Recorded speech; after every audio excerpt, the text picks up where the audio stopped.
Assalamualaikum warahmatullahi wabarakatuh. Waalaikumsalam. Selamat pagi membaca Bapak Pos dan Bapak Posko. Salam sejahtera selalu untuk kita semua. Pagi ini sepertinya cuaca di luar cerah dan alhamdulillah pagi ini kita akan berbincang-bincang, berdiskusi dengan para pengelola outbound activity. Nah, beliau ini yang pertama adalah Bang Kori ya, panggilnya Bang Kori ya? Betul, Bang Kori. Bang Kori Hikmat Sobirin, manajer divisi outbound Era Maras Semesta. Yang kedua adalah, nah ini namanya agak unik, CP Penguin Dive Center, ownernya langsung. Terima kasih, Bang Dedi SPI MSI. Ini titelnya ada kaitannya dengan diving atau ada penguin nggak? Enggak ya? Enggak.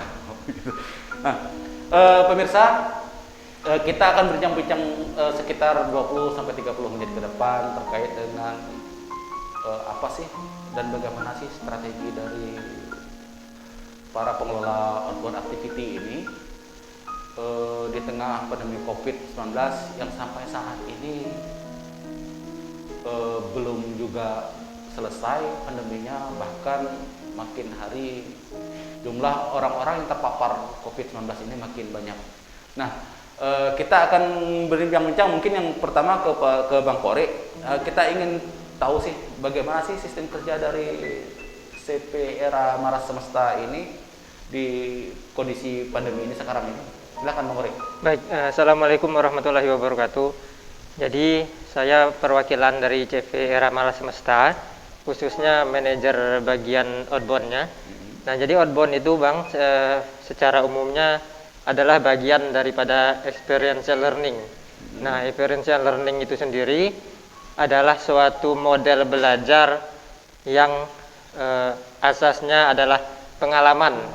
Jadi pengalaman yang terstruktur sehingga nanti di akhir kegiatan ada refleksi atau hikmah yang bisa ditarik dalam setiap kegiatan tersebut. Nah, di Era Maras sendiri selama pandemi ini alhamdulillah kita sudah melayani banyak sekali konsumen dari dalam Bangka Belitung maupun dari luar Bangka Belitung. Sifatnya adalah kayak gathering, tour, outbound itu sendiri. Nah, di dalam experiential learning itu ada 4 program yang kita tawarkan. Yang pertama itu rekreasi, tujuannya adalah merubah suasana, suasana daripada para peserta. Terus yang kedua adalah edukasi atau pendidikan. Di pendidikan itu targetnya adalah merubah suasana sama merubah pola pikir. Terus yang ketiga di experiential learning itu yang kita tawarkan adalah pengembangan diri. Objektifnya adalah merubah suasana, merubah pola pikir, dan merubah perilaku. Dan yang terakhir itu program kita itu adalah terapi. Ketiga tadi ikut serta. Terus ada tambahan tentang resistensi. Resistensi ini kita terlahir dari lingkungan yang berbeda, keluarga berbeda, cara pandang melihat sesuatu itu berbeda. Nah, resistensi ini kita menjelaskan kepada masyarakat bahwasanya ada hal-hal negatif yang seharusnya tidak dilakukan, tidak terjadi di dalam suatu organisasi tersebut. Kurang lebih seperti itu di program outbound di CV Era Maras Semesta. Itu Bang Bardian. Ya, mungkin sedikit lagi saya ingin tahu kalau di kondisi pandemi ini bagaimana sih mekanisme kerjanya atau cara kerjanya biar mungkin ada tambahan protokol kesehatannya atau jumlah peserta yang terpaksa harus dikurangi atau bagaimana itu? Nah, di dalam IL atau experiential learning yang kita tawarkan adalah seringkali kita mengatakan merubah sudut pandang masyarakat. Karena dalam suatu organisasi pasti menemui masalah yang ada gitu ya. Berbeda-beda, setiap organisasi berbeda pula masalahnya. Ada aturan, ada konsekuensi yang harus diterima juga. Nah, salah satunya adalah yang dihadapi secara luas pandemi sekarang COVID 2019. COVID 2019 ini mengharuskan kita membuat rule baru. Rule barunya adalah menerapkan protokol kesehatan, menggunakan masker, menjaga jarak, dan anjuran pemerintah lainnya itu yang kita terapkan. Nah, lebih daripada itu kita menjelaskan kepada para peserta bahwasanya aturan main tadi adalah rules, pasti memberikan konsekuensi tersendiri bila mana tidak dilakukan seperti itu. Nah, refleksi yang bisa kita ambil, setiap fase itu pasti memiliki masalahnya sendiri-sendiri. Nah, kita terlahir di tahun sekarang, menghadapi pandemi sekarang, kita harus bersedia menerima rule tersebut yang pertama dengan mental yang baik. Nah, dengan begitu kita sadar bahwa menjaga itu bukan hanya oleh pemerintah atau instansi tertentu, tetapi semua lini kehidupan, semua masyarakat harus bekerja sama dalam menuntaskan atau mengentaskan pandemi tersebut. Itu yang pertama kita tanamkan kepada masyarakat, paradigma tadi. Cara berpikirnya bukan berarti pandemi ini harus menghalangi langkah-langkah kita, tetapi cara pandangnya adalah setiap fase pasti punya masalah, setiap organisasi punya masalah, dan kebetulan sekarang kita mengalami masalah yang bersama gitu, seperti itu. Oke, sekarang giliran Bang Deddy nih. Oke, siap. Udah siap Bang? Siap. Siap terus. Nah, kita pengen tahu sih, ini kan namanya Penguin ya? Iya. Penguin Dive Center. Berarti penguin yang nyelam-nyelam gitu ya? Nah, apa sih Bang aktivitas Penguin Dive Center ini sebenarnya? Terima kasih. Assalamualaikum warahmatullahi wabarakatuh. Alhamdulillah dapat berkumpul. Kita sini berbicara sedikit. Kalian mungkin ini promosi gratis saya. Jadi yang penting jangan lupa saja Bang. Jadi kalau tadi bukan Abang berbicara masalah outbound, sebenarnya kita tidak outbound kalau Penguin, tapi kita lebih kegiatan aktivitas outdoornya, outdoor underwaternya. Baik itu kegiatan snorkeling, diving atau wisata bahari, terkait 3 hal itu sebenarnya. Nah, kalau Penguin Dive Center itu sendiri sebenarnya ini sebuah badan usaha atau usaha yang kita rintis untuk memberikan pengalaman kepada kawan-kawan atau rekan-rekan yang pengen belajar menyelam, pengen berwisata bahari, terus pengen snorkeling. Nah, itu 3 hal itu yang kita tawarkan di Penguin Dive Center. Itu sih Bang. Nah, terus selama pandemi ini 2020, nah sekarang sudah mulai masuk ke 2021, tahun 2021 banyak nggak aktivitas dari Penguin Dive Center sendiri? Mungkin udah banyak klien-klien atau apa gimana? Untuk 2020 kemarin memang sempat mandek sih, karena kan memang COVID ini sebenarnya sangat memprihatinkan. Pertama dari segi dari kitanya juga, untuk dari komunitas seluruh pengusaha wisata selam juga banyak mengalami penurunan, khususnya di Indonesia, itu di Raja Ampat sama Lombok yang memang sudah wisatanya ada booming sekali. Itu mereka mengalami penurunan yang sangat besar, 80% turun penghasilan mereka. Nah, ditambah lagi kita, apalagi kita di Bangka. Nah, cuma untuk kita sendiri di Bangka selama 2020 itu kita ada beberapa hal yang kita lakukan, kegiatan outdoor atau nyelam yang kita lakukan, tapi dengan aturan atau protokol kesehatan yang sudah ditetapkan oleh asosiasi kita sendiri. Nah, misalnya setiap alat itu yang dipinjamkan itu harus dipakai, tidak boleh bergantian.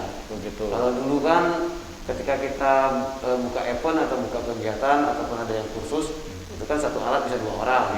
Itu ketika 2020 terjadinya COVID, 2019 kemarin COVID booming di kita, satu orang tidak boleh pakai alatnya orang lain, tapi kita harus menyiapkan ketika lagi misalnya 10 orang 10 alat yang harus kita bawa. Betul. Itu kalau 2020. Nah, kalau untuk kegiatan lainnya kita atasi dengan cara, kalau dulu kita buka reguler kegiatan, tapi sekarang kita buka privat. Jadi biasanya 8 orang kita ajak, tapi sekarang enggak, kita bikin 2 orang tapi dengan rate harga yang lebih tinggi.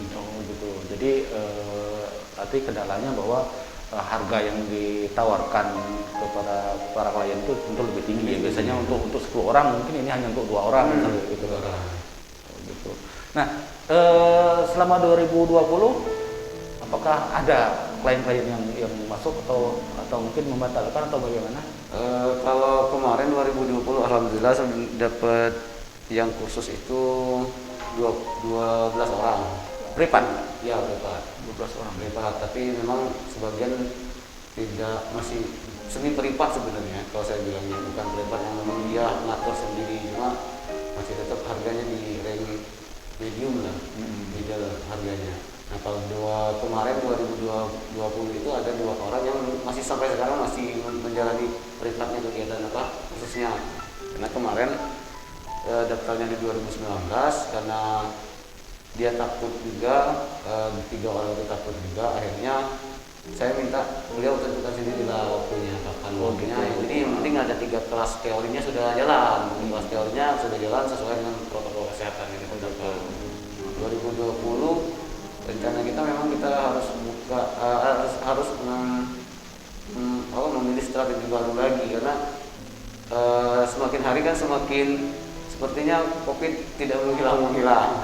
Iya. Nah ini harus kita pilih strategi baru agar wisata bisa berjalan, omset bisa dapat. Tapi ada penurunan nggak dari sisi omset tadi? Ada dari 2019 itu lumayan sih. 2019 sempat kita dapat untuk yang khusus saja itu kita dapat 28 orang. Itu yang reguler sama privat 2 orang. Terus kalau yang 2020 karena disebabkan oleh COVID ini kita dapat 12 orang. 12, 8 itu reguler, 4 itu yang privat. Oh, gitu. Jadi memang ada penurunannya memang gara-gara pandemi ya, bukan gara-gara persoalan ekonomi ya. Bukan ya. Pandemi ini lah. Ya memang kondisi pandemi ini walaupun vaksin sudah ada, vaksin itu kan hanya membangkitkan harapan kita ya. Tapi yang penting itu adalah masalah protokol kesehatan. Kembali ke Bang Kori ini. Bang Kori, kira-kira dari era Maras Semesta ini, Ya. apa strateginya untuk agar biar tetap usahanya tetap jalan, kliennya tetap bisa masuk, tetapi walaupun di tengah pandemi ini, maksudnya gitu. Mungkin ada strateginya atau aktivitas apa yang bisa dilakukan dari era Maras Semesta ini? Nah, sebelum pandemi ya, alhamdulillah konsumen kita lumayan banyak ya dalam tahun-tahun belakang. Namun memang ketika pandemi masuk ke Bangka Belitung, Februari atau Maret itu memang benar-benar kosong karena konsumen kita itu salah satunya dari pariwisata, tour, gathering gitu ya, dari luar Bangka juga lumayan banyak peminatnya.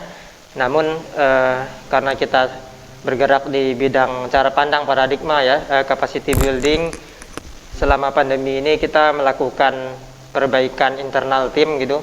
Kita melakukan pelatihan-pelatihan para fasilitator, diskusi-diskusi tentang bagaimana menyikapi suatu kegiatan, suatu permainan yang akhirnya akan lebih baik kita hantarkan kepada para peserta seperti itu.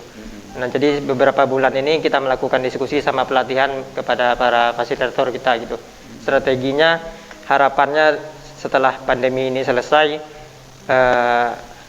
para pengguna jasa IL akan merasakan dampak yang lebih baik ketika pasca mengikuti kegiatan IL yang kami sediakan gitu. Mungkin bisa nggak misalnya kalau yang lain kan masalah pendidikan, belajar mengajar lewat daring misalnya, secara online. Kalau ini apakah ada mungkin strategi untuk online atau memang nggak bisa kalau walaupun namanya outdoor kan gitu. Seperti itu. Kalau online kami rasa belum efektif dilakukan karena memang proses pembelajaran secara langsung itu sulit didapat kalau tidak dilakukan secara langsung tadi gitu. Langsung ya. Jadi agak susah dalam menghandle para peserta. Misalkan ada yang kualitas internetnya kurang bagus, terus ada banyak peserta, ada puluhan peserta, sulit rasanya kalau dilakukan secara online gitu. Begitu kira-kira. Mungkin Bang, berapa sih personel dari era Maras sekarang ini? Kita kurang lebih ada 10 orang personilnya, ya. Cuman selama ini kliennya banyak dari mana? Dari pariwisata, tour guide, atau dari instansi atau perusahaan-perusahaan atau gimana?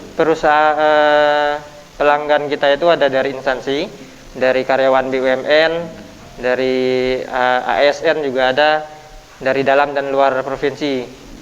mayoritas masih banyak di dalam provinsi sementara.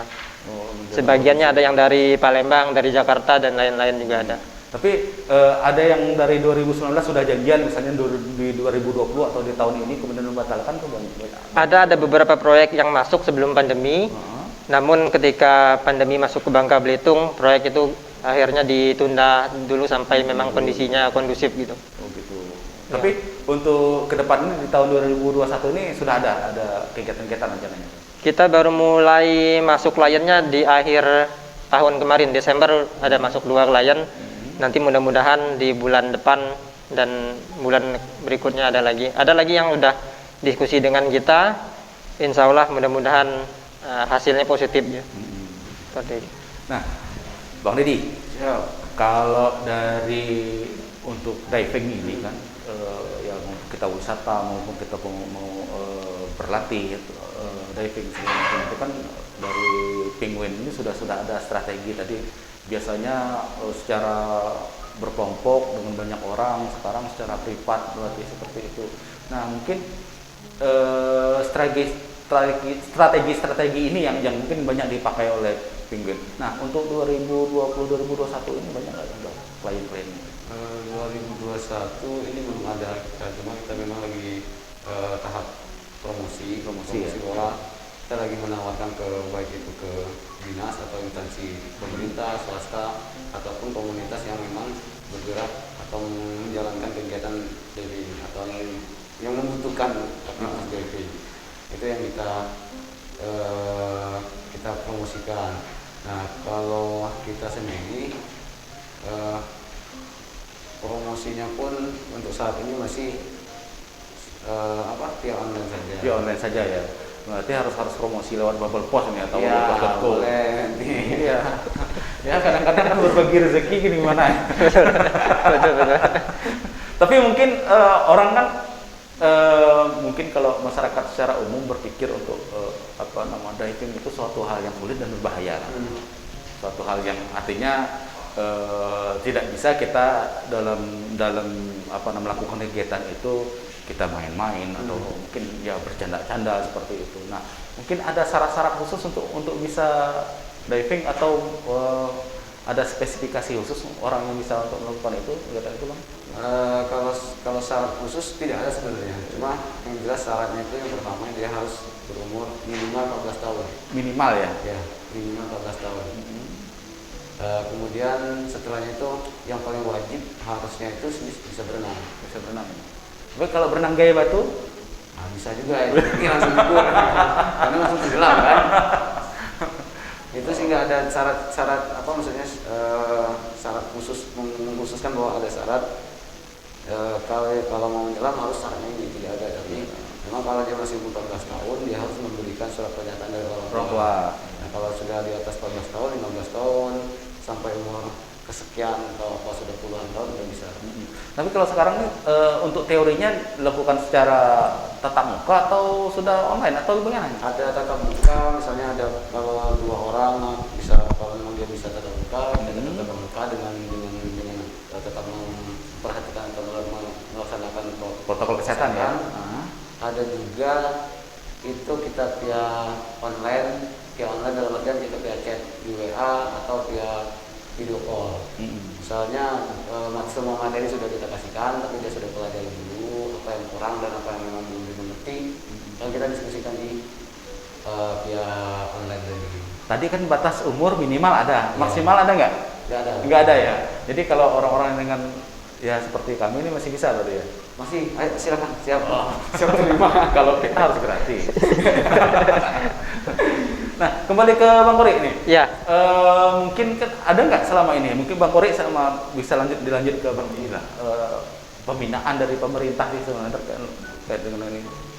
Nah, terkait pembinaan dari pemerintah belum kita rasakan ya sejauh ini. Tapi memang harapan kami itu salah satunya adalah pemerintah melihat bagian penting daripada IL itu sendiri gitu ya.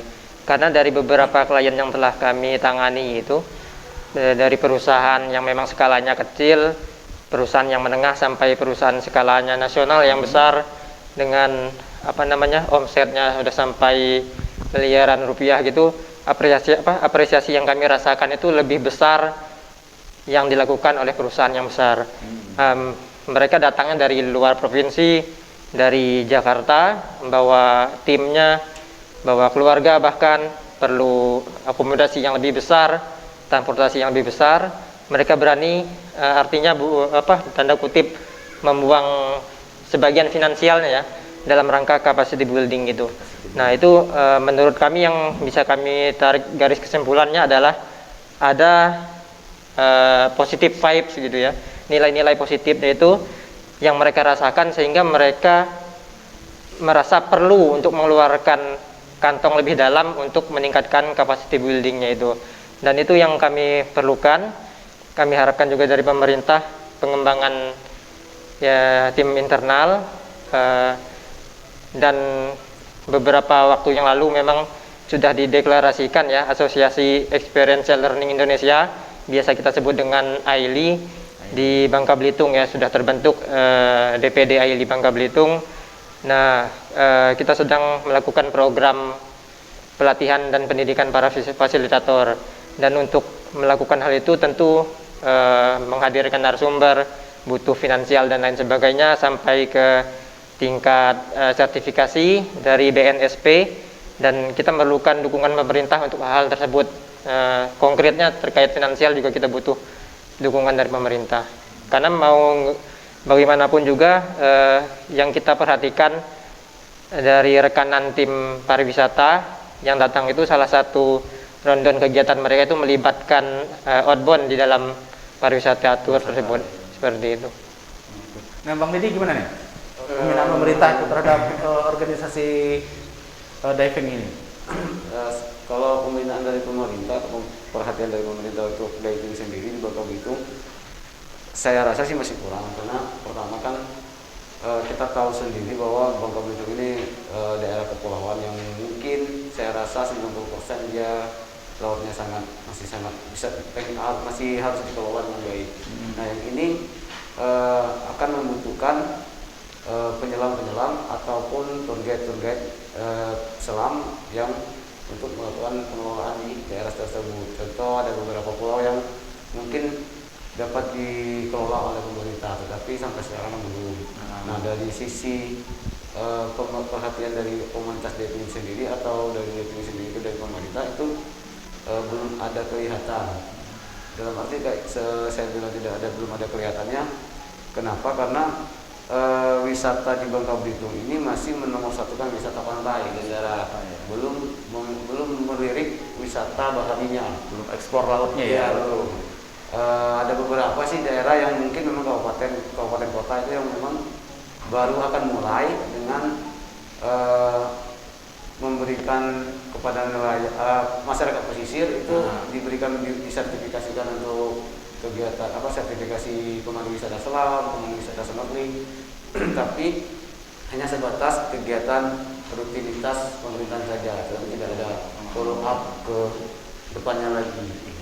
Itu yang saya rasa kalau dari perhatiannya, karena kalau memang kita pengen untuk mengembangkan wisata bahari di Bangka Belitung, ini harus lebih besar lagi dikejar, karena salah satu devisa negara juga kan adalah pemasukan dari wisata bahari sebenarnya. Itu Raja Ampat, Lombok, Manado, Takabonera, Bunaken, itu yang sangat besar, karena yang kita tahu sekarang saja ketika pandemi mereka dari asosiasi telah melakukan penelitian bahwa di pandemi sekarang itu terjadi penurunan sekitar 485 miliar rupiah dari pemasukan wisata bahari.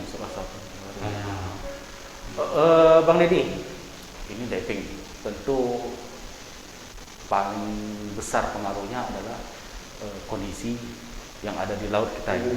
Kalau menurut Bang Deddy sendiri, di tengah banyaknya tambang laut apa segala macam, dan kondisi sekarang itu bagaimana sih?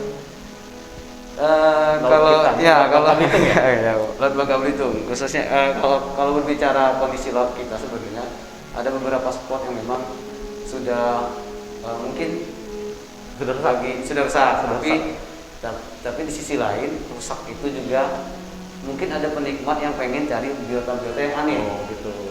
Jadi Ada tangan-tangan jahil lah ya. Kalau dulu saya sempat menawarkan dengan dengan rekan-rekan di luar Bangka, itu tripnya itu trip fotografi makro, fotografi landscape. Nah, contoh misalnya di daerah Bangka Barat itu tidak bakal menikmati suasana keindahan bawah laut kalau memang kita pengen menikmati keindahan bawah laut, karena semua air di situ hijau dan keruh. Di bawah pun karangnya masih sudah tidak bagus lagi. Nah, ketika hal lokasi di situ sebenarnya bisa dibuka tawaran kepada rekan-rekan penyelam itu dengan tipe penyelaman apa misalnya. Gitu. Kan di sana banyak bangkai-bangkai kapal zaman dulu, zaman gitu. perang misalnya. Misalnya kalau di depannya mentok itu mungkin ada Asigara yang kita tawarkan bahwa penyelaman ini kita penyelaman wisata sejarah bawah laut. Jadi di situ yang ditawarkan ke konsumen, kliennya ya. Nah, misalnya kalau di Bangka Tengah mungkin masih bisa menikmati karena masih ada sebagian yang bagus, sebagian yang rusak. Nah, ini sebenarnya kalau dulu kita nawarkan itu di Perlang, Petawai sama di Gerasa. Itu memang untuk rekan-rekanan yang pengen moto, pengen landscape-nya, itu masih dapat. Gitu ya. Tapi memang selain memang sudah ada yang rusak, tapi masih banyak juga yang bagus-bagus sih gitu ya. 50-50 Bang. 50-50 ya. Ya. Ya memang, tapi kan kita berapa kali misalnya kita melakukan kunjungan ke laut, kita melakukan ekspor laut misalnya gitu kan. Selain bukan karena tambang sebenarnya, tapi memang ada aktivitas orang untuk mencari kerang, mencari apa namanya biota-biota laut yang menggunakan bablas, bisa dengan meracun misalnya itu kan itu yang melakukan perusakan. Nah, Bang Korik, mungkin kan orang pengen tahu kalau seandainya saya mau apa namanya menjadi klien Era Maras itu bagaimana ceritanya? Nah, sebelum masuk ke jawaban itu, Bang ya, apa namanya sebagian masyarakat kita, khususnya yang Bangka Belitung gitu ya, mereka masih belum memahami betul terkait IL itu sendiri ya, experiential learning itu. Jadi anggapan masyarakat itu sebagiannya adalah bahwa outbound itu hanya main-main aja. Betul. Seperti acara 17 Agustus, senang-senang habis itu selesai. Nah, itu tidak sepenuhnya salah, karena memang program yang kami tawarkan itu yang pertama memang rekreasi yang sifatnya tadi senang-senang gitu kan. Namun lebih luas daripada itu ada 3 poin lainnya yang sebenarnya yang bisa ditawarkan di IL gitu. Apa namanya? Tadi ada edukasi yang merubah cara pikir, terus ada pengembangan diri, merubah cara pikir dan perilaku, sama yang terapi gitu. Bisa dilakukan lebih daripada 3 hari seperti itu. Nah, itu sebagian masyarakat yang belum tahu gitu. Nah, di kota-kota besar di Pulau Jawa itu mereka para karyawannya menganggap itu kegiatan yang dilakukan minimal 1 tahun sekali seperti itu. Karena mereka merasakan sendiri manfaatnya ketika setelah melakukan itu ada dampaknya bagi karyawan, ada dampaknya bagi efektivitas kerja, kekompakan ya, cara ya. Kadang-kadang masalah yang terjadi itu nggak bisa kita hindari, bukan kita hindari tetapi melihat sudut pandang masalah itu dari sudut pandang yang lain. Karena masalah itu nggak mungkin kita nafikan gitu kan, pasti ada setiap tahunnya, pasti ada setiap waktunya, belum dengan saingan lain, belum juga dari internal. Nah, itu yang kita tawarkan, bukan hanya keseruan senang-senang aja, tetapi melihat masalah dari sudut pandang yang lain. Nah, kita base campnya ada di daerah Gabek, Bang. Nanti kalau ada teman-teman dari organisasi, dari perusahaan, dari mahasiswa juga boleh nanti datang ke base camp kita, atau nanti ada nomor kontak yang bisa dihubungi gitu. Oh gitu. Apa tuh? Siapa tuh yang bisa dihubungi itu? Mungkin nggak apa-apa disampaikan. Nggak apa-apa disampaikan ya. Di nomor saya juga boleh 0814. Boleh nggak nih ya? Iya boleh, nggak apa-apa. Ingin kita memberikan kegiatan-kegiatan yang positif artinya kepada masyarakat. Jadi kita mungkin perlu disampaikan seperti itu. Masyarakat bisa lihat di media sosial kita aja di CV Era Maras Semesta. Nanti kalau mau lihat lebih jauh seperti apa kegiatannya, apa aja yang kita tawarkan, atau mau diskusi tentang kegiatan kita, boleh sekali. Karena beberapa perusahaan yang alhamdulillah cocok dengan kita sampai repeat order sampai 4 kali atau 5 kali. Oh, gitu. Karena mereka menilai bahwa cocok. Ketagihan ya, Bang? Bukan ketagihan sih, ada manfaat yang mereka rasakan, bagus bagi organisasinya sehingga tahun depannya berulang kembali gitu. Oke. Jadi kalau medsosnya banyak ya, di Twitter, Instagram, Facebook. Kita ada di Facebook, ada di Instagram, di Oke, YouTube. Era Maras ya. Ya, Era Maras. Gitu. Oke. Bang Deddy, silakan. Apa ini bang?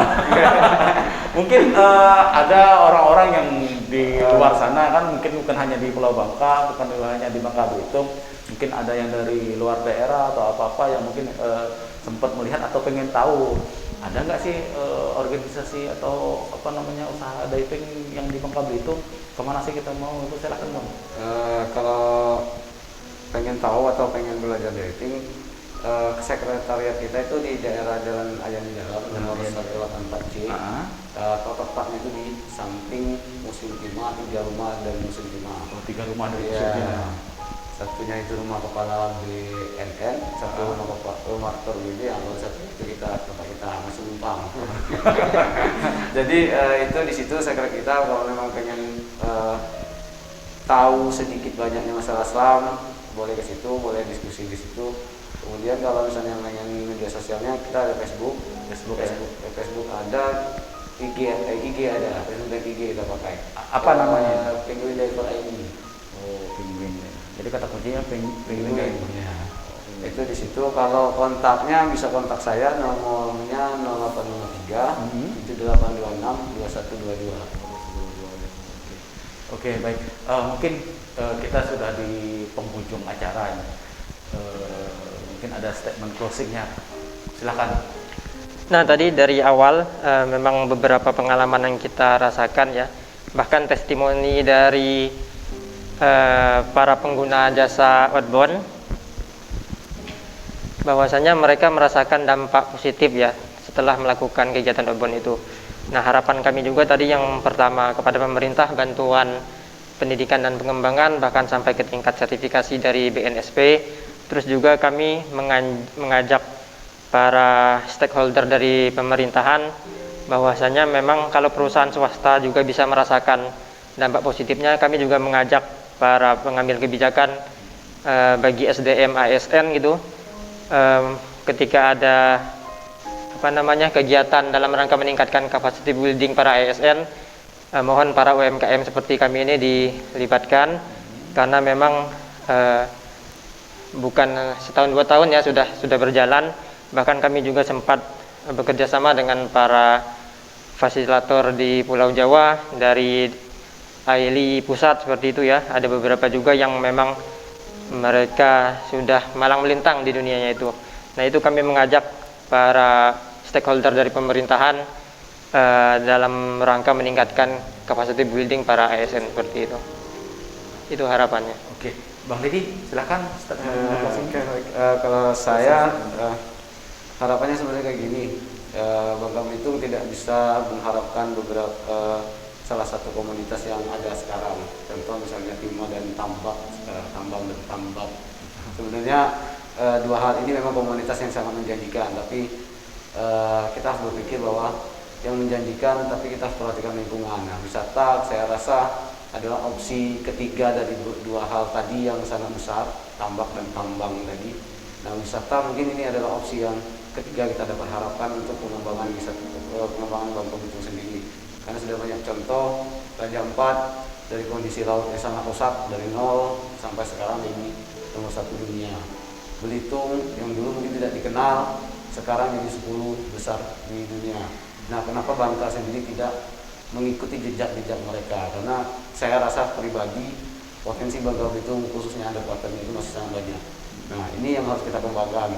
Keseriusan pemerintah, baik pemerintah ataupun swasta yang pengen mengelola wisata bahari di Bangka Belitung itu sangat kita harapkan, karena banyak sekali yang dapat kita lakukan ketika wisata bahari bisa kita kerjakan. Mungkin itu, Bang. Oke, terima kasih pemirsa, pembaca Bubble Post dan Bubble Expo. Kita sudah di penghujung acara. Kita ketahui bahwa saat ini pandemi belum tentu kapan akhirnya. Namun tentu kegiatan-kegiatan masyarakat, kegiatan ekonomi, apapun aktivitasnya, entah itu seperti tadi sampaikan outdoor, diving, apa segala macam itu tetap harus berjalan. Kita tidak boleh melemah melawan COVID-19 ini. Namun tentu dalam aktivitas itu kita harus selalu ingat pesan Ibu untuk selalu disiplin dalam menjaga kesehatan, disiplin dalam menerapkan protokol kesehatan 3M, menggunakan masker, menjaga jarak dan menjauhi kerumunan, serta mencuci tangan dengan sabun. Demikian kali ini dari kami bersama kru yang bertugas. Kami tutup. Wassalamualaikum warahmatullahi wabarakatuh. Waalaikumsalam warahmatullahi wabarakatuh. Terima kasih banyak.